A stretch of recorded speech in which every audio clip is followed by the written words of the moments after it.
keep in mind while modifying our recent code. Like currently we don't have code which actually give us that in hospital we can only use fire survival. We are putting normal code as well. So in this regard, as far as electrical engineering is concerned. Yeah, thank you very much. Good evening to everybody. See, first of all, the electricity is one of the major reasons for causing fire. So you know, the fuel is there and then oxygen is there everywhere. And naturally, the ignition is happening from the fire. And most of the hospital areas like ICUs or OTs, they're all oxygen-rich environments. And generally, NFPA says if oxygen content is beyond 23.5%, the fire is going to be immediate.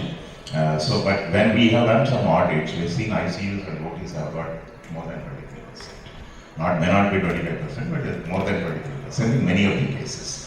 So this is one of the reasons. So we have to make sure that there is no sparking that can happen in these areas.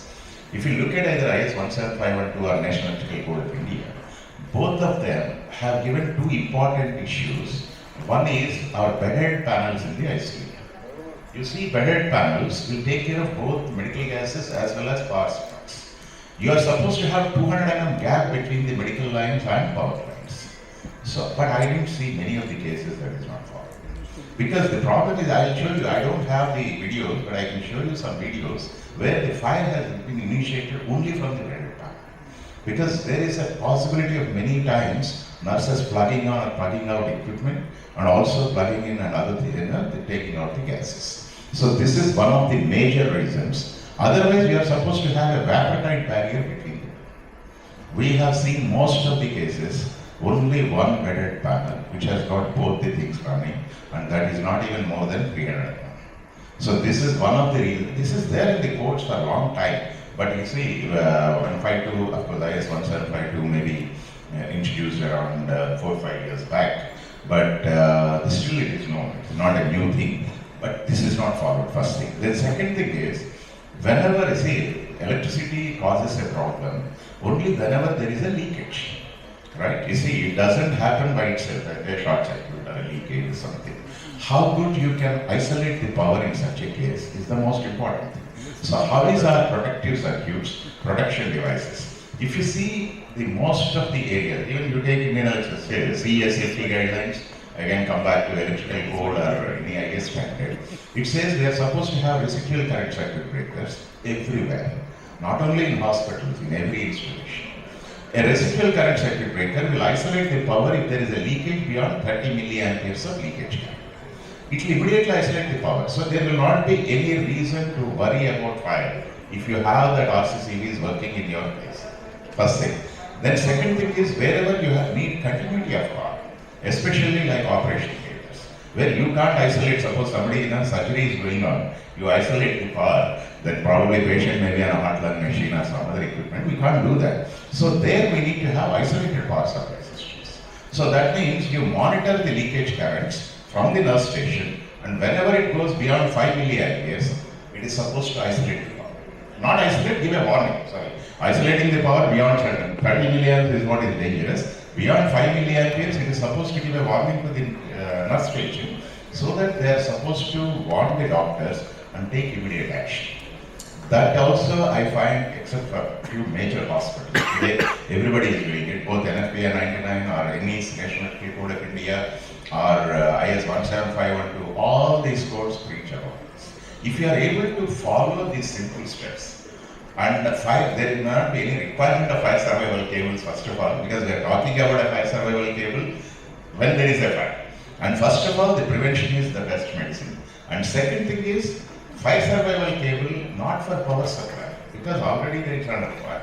When you want to have notification systems, emergency lighting and things like that, for evacuation purposes, definitely you need to have those. And plus, evacuation, ventilation.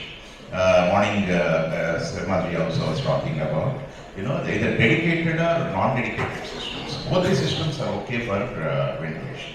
So you need to make a smoke management system in case there is a problem, because no hospital, there was also a discussion whether 30 meters, 40 meters, where is a critical patient, nothing it matters. Whether you need to have a ramp or a staircase, it doesn't matter.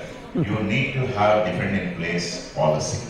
You have to fight the fire when you are within that area. So the compartmentation and ventilation systems.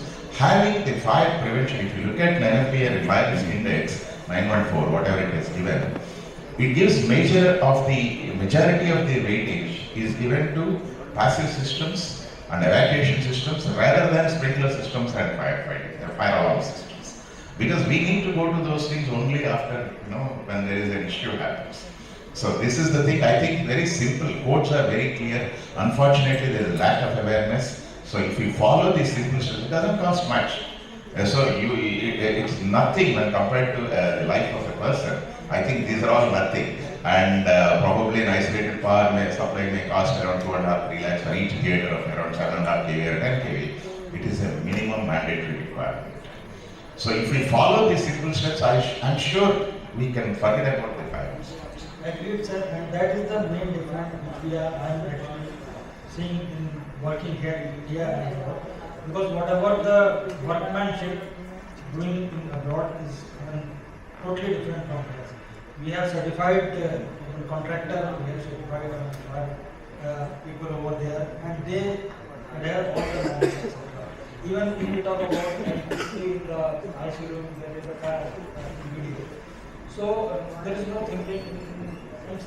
Whereas in abroad, you can't fix any of these. Yeah, and not only that, you are absolutely right. We provide MCBs. We don't look at the earth fault resistance, loop impedance. Unless you know that loop impedance, you test it, you don't know whether that MCB will really trip the circuit off. We feel we are safe, but we have not done the test. This is another important thing which we need. So